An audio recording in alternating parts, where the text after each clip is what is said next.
আজকের লাইভে সবাইকে স্বাগত জানাচ্ছি। আজকের লাইভ একটু অন্য ধরনের, অন্য স্বাদের। তার আগে কতগুলো জিনিস আপনাদেরকে দেখিয়ে রাখি, কি করব আর কি করতে চলেছি। এটা একটা খালি বোতল, এটা একটা গ্লাস, আর অবশ্যই এক মগ জল, ভর্তি জল। এই নিয়েই আজকের গল্প। অর্থাৎ আমরা যে গল্পটা বলবো, বা আমরা বলছি এই কারণে যে আপনাদের মতো সেই গল্পটা মোটামুটি আপনারা জানেন। সেই গল্পটা যে বলবো, সেই গল্পটার অনেক পজিটিভ দিক, অনেক কিছু গল্পটার মধ্যে আছে। এবং সেই গল্পটার থ্রু যদি আমরা যাই, বা সেই গল্পটা অনুযায়ী যদি আমরা একটা মোটিভ তৈরি করি, তাহলে কিন্তু ভালো লাগবে করতে। গল্পটা আজ থেকে অনেক বছর আগেকার। স্বামী বিবেকানন্দ যখন চিকাগোতে ভাষণ দিচ্ছিলেন, সেই সময়কার গল্প। এবং সেই সময়কার বলতে সেই ধর্মসভাতেই স্বামী বিবেকানন্দ 15ই সেপ্টেম্বর এই ঘটনাটাকে তিনি সামনে এনেছিলেন। কি সেই ঘটনা এবং কি ঘটনার পরিপ্রেক্ষিতে আজকের গল্প। খুব সুন্দর একটা গল্প। এত সুন্দর গল্পটা, যেটা মানুষ যদি প্রত্যেকটা এই কথাগুলোকে ফিল করে, বা প্রত্যেকটা জিনিসকে যদি ঠিক ব্যবহার করে, তাহলে হয়তো দৃষ্টিভঙ্গি হয়ে আলাদা হয়ে যাবে। গল্পটা কিসের গল্প? গল্পটাই বলছি। গল্পটা হচ্ছে, সবাই বক্তব্য রাখছে, স্বামীজি বক্তব্য রাখবেন। তার আগে একজন বিশিষ্ট মানুষ বক্তব্য রাখলেন, এবং বক্তব্য রাখার সময় দেখলেন যে একে অপরের নিন্দাতে বেশি মানুষ সময় নষ্ট করছে। মানে একে অপরের নিন্দা করছে, করেই সময়টা নষ্ট করছে। এবার স্বামী বিবেকানন্দের পালা। স্বামী বিবেকানন্দ উঠলেন, উঠে উনি বলছেন যে আজকে একটা গল্প বলবো আপনাদের, গল্পটা শোনাবো। সেই গল্পটাই আমি আপনাদের সামনে উপস্থাপন করছি। গল্পটা হচ্ছে একটা ব্যাঙ, একটা কুয়োর ব্যাঙ। সে কুয়োতেই থাকতো, দীর্ঘদিন সে কুয়োতে ছিল। থাকার ফলে তার চোখে সে দেখতে পেত কি পেত না, সেটা হচ্ছে অন্য বিষয়। কিন্তু কুয়োতে থাকার ফলে সে কুয়োতে যে আর বেরোনো যাবে না, এই বিলিফটা তার মধ্যে সৃষ্টি হয়েছিল। এবং কুয়োতে সে পোকামাকড় যা কিছু ছিল সেগুলোকে খেত, জলের পোকামাকড়গুলোকে খেয়ে তার জীবন সে ধারণ করত, এবং কুয়োর জলকে পরিষ্কার রাখত। এটাই হচ্ছে সেই কুয়োর ব্যাঙ, যাকে আমরা কূপমণ্ডুকও বলতে পারি। ঠিক সেই সময় বা কোনো একটা সময় সেই কুয়োর মধ্যে একটা কোথাও থেকে একটা সমুদ্রের ব্যাঙ এসে পড়ল। যখন সেই সমুদ্রের ব্যাঙটা সেই কুয়োর মধ্যে এসে পড়লো, তখন সেই কুয়োর ব্যাঙ অর্থাৎ কূপমণ্ডুক সে তখন জিজ্ঞেস করলো সেই সমুদ্রের ব্যাঙকে যে তুমি কোথা থেকে এলে? সমুদ্র ব্যাঙ বললো, আমি তো সমুদ্র থেকে এসেছি। সমুদ্র? সেটা কত বড়? সেটা কি কুয়োর থেকে বড়? এই কথাটা শুনে সমুদ্র ব্যাঙ হাসলেন, হেসে বলল, আরে ভাই, সমুদ্র সে তো বিশাল বড়। তুমি কার সঙ্গে কাকে তুলনা করছো? কুয়োর ব্যাঙটা এই কথাটা শুনে, অর্থাৎ কূপমণ্ডুকটা এই কথাটা শুনে ভীষণভাবে রেগে গিয়ে এক জায়গা থেকে অন্য জায়গায় লাফিয়ে বলল, সে কি আমার থেকেও বড়? আমার এই কুয়োরটার থেকেও অনেক বড়। সমুদ্রের ব্যাঙটা সে আবার তাকে জবাব দিল হেসে, যে তুমি যেটার সঙ্গে তুলনা করছো সেটা কিন্তু তোমার সঙ্গে সাজে না। সমুদ্র একটা বিশাল আকৃতি, আমি সেখান থেকেই এসেছি। কুয়োর ব্যাঙ এ কথাটা শুনে আরো ভীষণভাবে রেগে গেল। রেগে গিয়ে বলল যে যাও, তুমি সেখানেই ফিরে যাও যেখান থেকে তুমি এসেছো। তোমাকে এই কুয়োতে থাকার অধিকার বা পারমিশন আমি দিচ্ছি না, দেবো না। ঠিক এই কথাটা বলার পরেই সমুদ্রের ব্যাঙ সেখান থেকে চলে গেল। তাহলে এই গল্পটা থেকে আমাদের কি সার অংশ আমরা পাই? বিবেকানন্দ কি বলতে চেয়েছিল এই গল্পটা থেকে, বা কি বোঝাতে চেয়েছিল? খুব সুন্দর একটা মেসেজ আমাদের দিয়েছিল এই গল্পটা থেকে। যদি আমরা আমাদের যে ধারণা, আমাদের যে জ্ঞান, সেটা আমাদের ওই কুয়োর মধ্যেই আটকে আছে, যেটা কূপমণ্ডুক হিসেবে আমরা ধরছি। সেই কূপমণ্ডুকের মধ্যেই আমরা কিন্তু আটকে আছি, আমাদের জ্ঞান, আমাদের ধারণা, আমাদের সবকিছুই। সমুদ্রের ব্যাঙ কেউ একজন, যে আমার থেকে হয়তো সে বেশি জানে, হয়তো বেশি জানে মানে সে জানেই বেশি, সে এলো, এসে সে যে জায়গা থেকে কূপমণ্ডুককে বোঝাবার চেষ্টা করলো যে কোনটা ঠিক কোনটা ভুল। এই কথা শুনে কুয়োর ব্যাঙ তো রেগে গেল, অর্থাৎ আমরা রেগে গেলাম যে আমাদেরকে কে বোঝাচ্ছে। আমরা তখন তারকে নিন্দায় ভরিয়ে দিলাম। তুমি এটা জানো না, তোমার দ্বারা এটা সম্ভব নয়, তুমি এটা করতে পারো না, তুমি এটা পারবে না, আমি বেশি জানি। অর্থাৎ আমাদের ধারণাটাই হয়ে গেছে, সেই আটকে আছি, এবং সেই ধারণাটা আমাদের কি হচ্ছে, আমাদের বাচ্চাদের মধ্যে ট্রান্সফর্ম হচ্ছে। কারণ আপনারা বা আমরা সবাই তো কম জানি, আমরা জানার চেষ্টাই করি না যে ব্যাপারটা কি। যখন এরকম সমুদ্রের মতো কেউ একজন, সমুদ্র ব্যাঙের মতো কেউ একজন আমাদের কাছে এলো, তখন সেই ব্যাপারটা বোঝা, সরি কানেকশনটা একটু হয়তো কিছু কারণের জন্য ডিস্টার্ব হয়ে গেছে, তার জন্য আমি ক্ষমা চেয়ে নিচ্ছি, আমাকে দেখতে পাননি কিছুক্ষণের জন্য। যখন সে বোঝাতে পারছে না, তখন সে কুয়োর ব্যাঙ বলছে যখন যে তুমি এখান থেকে চলে যাও। সেমনি সেই রকম অনেক মানুষ আমাদের কাছে আছে যারা বলবে আমি ঠিক তুমি ভুল। আপনি বোঝাতে গেছেন, আপনি হয়তো জানেন পুরো বিষয়টা, শোনা উচিত, বলবে না না ও বেকার জিনিস, শুনে লাভ নেই, আমি তো ঠিক তুমি ভুল, ভাই তুমি যাও। সেমনি তাদের বিলিফ সিস্টেম, তাদের চিন্তা ভাবনা সে কুয়োর ব্যাঙের মতো হয়ে গেছে, তারা কুয়োর ব্যাঙের মধ্যেই আটকে আছে, তাদের ধারণাটাও কুয়োর ব্যাঙের মতো আটকে আছে। কিন্তু আপনার ধারণা অনেকটা বৃহৎ, এবং এই বৃহৎ আকারটা কিভাবে আমরা বোঝাবো, তার জন্য আমি একটা ডেমো আপনাদের দেখাচ্ছি, একদম লাইভ ডেমো। দেখুন, এই লাইভ ডেমোটা আপনাদের ভালো লাগবে। কেন ভালো লাগবে? কারণ এইভাবেই তো আপনারা বোঝাবেন, মানে যে হয়তো বুঝবে না তাকে বোঝাতে হবে তো, কারণ বোঝানোর ভার আপনি আমি সবাই মিলে নিয়েছি, আমি একা নিইনি, আপনারাও আছেন আমার সঙ্গে। এই জন্য তো আমার ভালো লাগে, লাইভ করতে আমার খুব ভালো লাগে। আর লাইভ কেন করতে ভালো লাগে তার আর একটা কারণ হচ্ছে যে লাইভে আমি কোনো কথাকে গুছিয়ে গাছিয়ে আগে থেকে এডিট করে ইউটিউবের মাধ্যমে ছাড়ি না। ইউটিউবে যারা বিভিন্ন রকম কাজ করে বা ইউটিউব দেখে তারা ইউটিউবে তাদের কথা শুনে মনে ইন্সপায়ার হয়ে গেছে, কিন্তু তারা তো লাইভ করছে না। এইটাই বোঝার আছে যে লাইভ যখন আপনি করবেন না, তখন আপনি কোনো কথাকে গুছিয়ে আগে থেকে রেডি করে স্ক্রিপ্ট পড়ে সেটা করা যায় না, সম্ভব নয়। আর ইউটিউবে কি হচ্ছে যে আপনি অনেক বড় ভিডিও করলেন, সেখানে কিছু কিছু অংশ যেগুলো ভালো লাগছে না সেগুলোকে কেটে আবার এডিট করে একটা নতুন ভিডিও তৈরি করে সেটাকে উপস্থাপন করা যায়, সেটা সম্ভব। কিন্তু লাইভে সেটা সম্ভব নয়, কারণ লাইভে তো আমি লাইভ করছি আপনার সঙ্গে, আপনি আমাকে দেখছেন, আমি আপনাকে দেখছি। তাই জন্য ডেমনস্ট্রেশন এবং মানুষকে বোঝাতে হবে, এর বাইরে তো আমরা কিছু, আমরা কি করবো? ধরুন যে খারাপ মানুষ, তাকে আপনি বোঝাতে গেলে কি করবেন? তাকে আপনার সঙ্গে ঝগড়া লেগে যাবে, আপনি মারপিট করবেন কি? করবেন না। আর তার জিভটাও তো কেটে দেওয়া যাবে না, তার সাথে করবেই, করুক। বোঝাচ্ছি এবার, এটা হচ্ছে সেই বোতল, খালি বোতল। এটা হচ্ছে সমাজটা আমাদের। আপনি হচ্ছে এই সমাজের মধ্যেই আছে। এবার আপনি কি করলেন? এই যে ছোট্ট একটা গ্লাস, এর মধ্যে জল আছে, এই জলটা হচ্ছে সেই বিশ্বাস যে এই যে কূপমণ্ডুক যে ব্যাঙটা বললাম, এই হচ্ছে কূপমণ্ডুক ব্যাঙ, ইনি সেই ছোট্ট বিশ্বাসটা দিয়ে এই গ্লাসটাকে ভর্তি করে রাখলো। ভর্তি হবে কি? দেখুন, এক কোণে পড়ে আছে, সমাজের এক কোণে জিনিসটা পড়ে আছে, কারণ এতে তো ভর্তি হবে না। কি করে ভর্তি হবে? কারণ সে তো কূপমণ্ডুক, এইটুকুনি তার জ্ঞানের ভান্ডারটা, এইটুকুনি, সে এইটুকুনি দিয়ে পুরো সমাজকে ভর্তি করার চেষ্টা করছে। আমি যদি আর একবার তুলি, পুরো ভর্তি, আমি সমাজকে ভর্তি করার চেষ্টা করছি। কোথায় ভর্তি হলো? সমাজ তো ভর্তি হলো না, সমাজ তো ভর্তি হবেও না। এতে কি করে হবে? এবার আপনি হচ্ছেন সেই মানুষ যে সমুদ্র থেকে এসেছেন এবং আপনার মধ্যে সেই পর্যাপ্ত জ্ঞানগুলো আছে। আপনি হচ্ছেন সেই মানুষ, অর্থাৎ আপনি হচ্ছেন এইটা, আপনি এইটাকে দিয়ে সমাজকে ভর্তি করার চেষ্টা করছেন।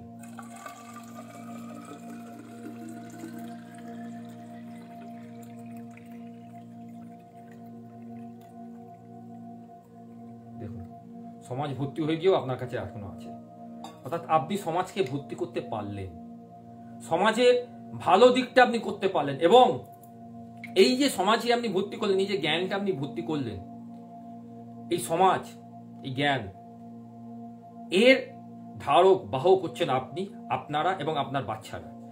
এই সমাজে যে জ্ঞানটা তারা পেল, সেই জ্ঞান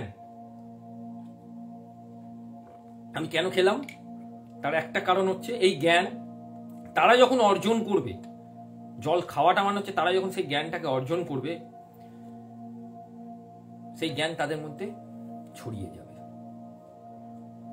অর্থাৎ আমি লাইফ প্রতিদিনই যে কথাগুলো আপনাদের কাছে শেয়ার করি বা যে কথাগুলো বলি, তার একটা কারণ বা অনেকগুলো কারণের মধ্যে প্রথম যে কারণটা আছে সেটা হচ্ছে, যেটা বারবারই বলি, আপনি আমি দুজনই সমান, এখানে আলাদা করে কেউ নেই।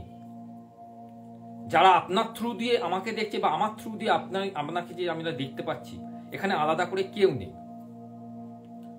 আপনাদের ভেতরে যে ভালো মানুষটা আছে, আপনাদের ভেতরে যে কথাগুলো আছে, হয়তো সেই কথাগুলোর মধ্যে কোনো না কোনো জায়গায় বলার কেউ অবকাশ নেই বা শোনার কেউ নেই, সেইটাই আমি শোনাচ্ছি আপনাদের হয়ে।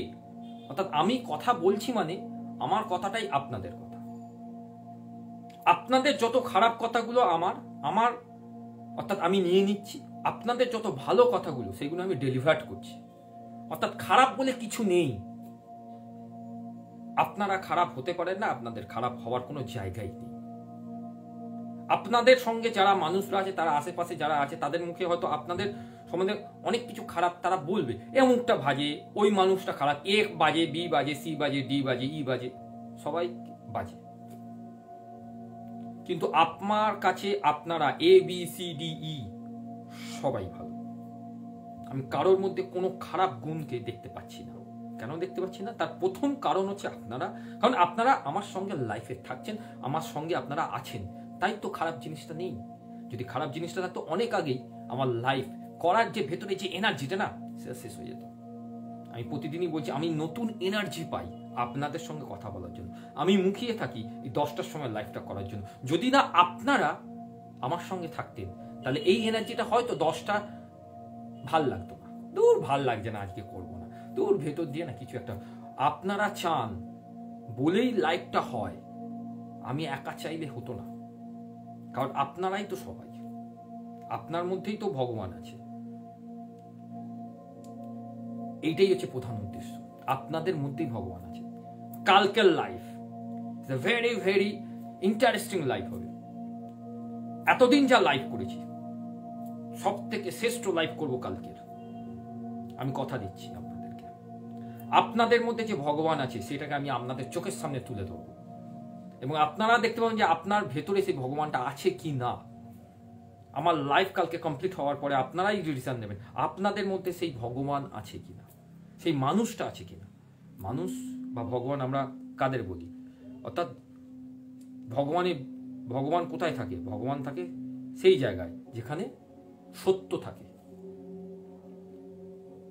শ্রীকৃষ্ণ তো সেটাই অর্জুনকে বলেছে যে আমি সত্যের পথে আছি, তোমরা সত্যের পথে আছি বলে আমি তোমার সাথে সঙ্গে আছি। যদি তোমরা অসত্যের পথে থাকতে আমি তোমাদের সঙ্গে থাকতাম না। সেটাই তো আপনারা, এবং আপনাদের মধ্যে যে ভগবান আছে তার দৃশ্যটা আমি দেখাবো আপনাদের। সেটা আমি বলিনি, স্বয়ং স্বামী বিবেকানন্দ গীতা থেকে, বেদান্ত থেকে পুরো কথাগুলোকে তুলে গেছে। বেদান্ততে তো আমি এর আগেও বলেছি যে যথা দৃষ্টি তথাই সৃষ্টি, অর্থাৎ যেটা আমরা দেখবো সেটাই তো সৃষ্টি। আজকের লাইফের যে বিষয়বস্তুটা ছিল, অর্থাৎ যে বিষয়বস্তুটা দিয়ে আমি শুরু করেছিলাম, যে আমরা কখনোই কারোর মধ্যে কোনো কিছু খারাপ জিনিসকে দেখবো না, অর্থাৎ নিন্দাবাদ থেকে দূরে আসবো। আমি বারবার কারণ নিচে দেখতে হচ্ছে, আপনারা ভাবছেন যে আমার নিচে দেখতে হচ্ছে কারণ সাউন্ডের যে জায়গাটা আমি আনছি, সাউন্ডটা অনেক সময় আপ এন্ড ডাউন করছে। আমরা কারোর মধ্যে নিন্দা জিনিসটা দেখবো না, যেটা আমাদের বাচ্চাদের মধ্যে ট্রান্সফার। এটাই আজকের বিষয়বস্তু ছিল। আশা করছি সমাজকে আপনারা এইরকম সুন্দরভাবে ভর্তি করতে পারবেন।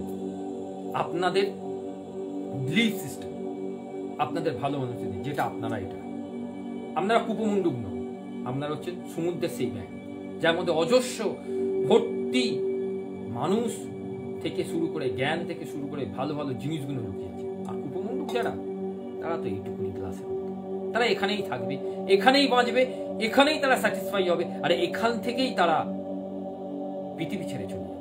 আর আপনারা এইভাবে থাকবেন, এইভাবে বাঁচবেন, এবং যখন পৃথিবী থেকে চলে যাবেন তখন আপনারা বেঁচেই থাকবেন, কারণ আপনাদের সেই বিলিফ সিস্টেম এইটাকে যে তৈরি করে দিয়ে গেছে, এইটাও নষ্ট হবার নয়। কারণ এই রকম অজস্র মগ তখন ভর্তি করার জন্য এগিয়ে আসবে এই সমাজকে, তার ধারক এবং বাহকরা হচ্ছে আপনাদের বাচ্চারা। আশা করছি আজকের লাইভ আপনাদেরকে নতুনভাবে নতুন কিছু ডেলিভার করতে পারলাম। শেষ করার আগে যেটা করে থাকি সেটাই করব। আই এম সরি আজকের দিনের জন্য। আমার অজান্তে বা হয়তো আমি জেনে বুঝে কোনো মানুষকে যদি আঘাত করে থাকি, পৃথিবীতে বেঁচে আছে যেই সব উদ্ভিদ, সেই সব কীটপতঙ্গ, তাদেরকে যদি আমি আঘাত করে থাকি, তার জন্য আমি ক্ষমা প্রার্থী। আমি দুঃখিত এই কারণে, হয়তো আমার কারণে অনেক মানুষ দুঃখ পেয়েছে, আমার কথাতে হোক, আমার ব্যবহারে হোক, আমার আশেপাশে মানুষরা যারা দুঃখ পেয়েছে তাদের কাছে আমি ক্ষমা চাইছি। Thank you for universe, thank you for everything. এই কারণে যে তুমি আজকের দিনটা খুব সুন্দরভাবে শুরু করার অনুমতি দিয়েছো আমাকে। তুমি আজকের দিনে আমাকে বাঁচিয়ে রেখেছো। আজকের যে দিন রাত্রি হচ্ছে তা তোমারই জন্য হচ্ছে। Thank you for universe. তুমি আমার মা বাবাকে ভালো রেখেছো, আমার পরিবারকে ভালো রেখেছো, আমার ছেলে মেয়েকে ভালো রেখেছো, আমাকে ভালো রেখেছো। Thank you for universe. এই কারণে তুমি প্রকৃতির যে ব্যালেন্স, দিন রাত্রির যে চক্র, তাকে তুমি ঠিক রেখেছো। Thank you for universe. তুমি প্রকৃতিতে যেমন অক্সিজেন এবং কার্বন ডাই অক্সাইড এবং আনুষঙ্গিক যেসব গ্যাসগুলো আছে তাদের সমতাকে সঠিক রেখেছো। Thank you for universe. এই কারণে তুমি অজস্র মানুষের মধ্যে বিরাজ করছো, তাদের ভালো দিকগুলোর জন্যই আজকের পৃথিবী এত সুন্দরময় হয়ে উঠছে।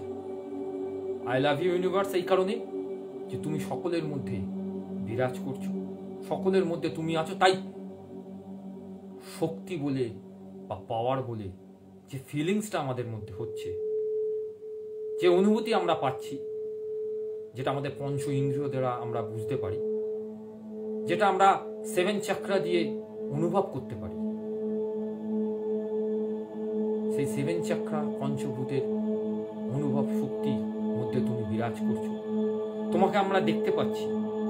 আমার লাইফে যারা যারা এসেছে, যেসব মানুষরা আমার লাইফে জুড়েছে, যারা জোড়েনি, যেসব বন্ধুরা এখনো পর্যন্ত আমার বন্ধুত্ব মধ্যে আসতে পারেনি, যারা দূর দূরান্ত থেকে আমাকে দেখছে বা দেখছে না, তাদের সকলের তুমি একই সঙ্গে তাদের ভেতরের যে ভালো মানুষ, যে ভালো দিকগুলো আছে, সেইগুলোকে আস্তে আস্তে সমাজের সামনে এনেছো, সমাজকে নতুনভাবে গড়ে তোলার স্বপ্ন দেখাচ্ছ।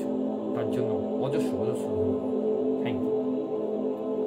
অর্থাৎ লাইভ শেষ করার আগে আর একবার কালকের অনুভূতি নিয়ে আসবো নতুন একটা, যেমন অর্থাৎ কালকের লাইভ আমি বলতে পারি এখনো পর্যন্ত 15ই এপ্রিল থেকে এখনো পর্যন্ত যতগুলো লাইভ করেছি তার মধ্যে শ্রেষ্ঠ লাইভ হতে চলেছে কালকে। কারণ কালকের লাইভেও সেই স্বামী বিবেকানন্দই হু আই অ্যাম, আমি কে, আমিই তো সব, অর্থাৎ আপনারাই সবাই। আপনি কে? আপনিই ভগবান, আপনিই মানুষ, আপনিই পৃথিবী, আপনি সেই কৃষ্ণ, আপনি সেই শিব, দুর্গা, যাকে আমরা মনে করি, আপনারা সবাই, আপনাদের মধ্যে সেই ভগবান রূপটা আছে। কালকের লাইভ অবশ্যই নতুন লাইভ, নতুন ভাবে, এবং কথা দিচ্ছি অন্য অনুভূতির সঙ্গে আপনাদের ভালো লাগবে। যাওয়ার আগে সবাইকে শুভরাত্রি, ভালো আছেন, ভালো থাকবেন, ভালো রাখছেন এবং অবশ্যই আশা করি ভালোভাবে আমরা সমাজকে গড়ে তুলতে পারবো, এই আশা রেখে আজকের লাইভ শেষ করব।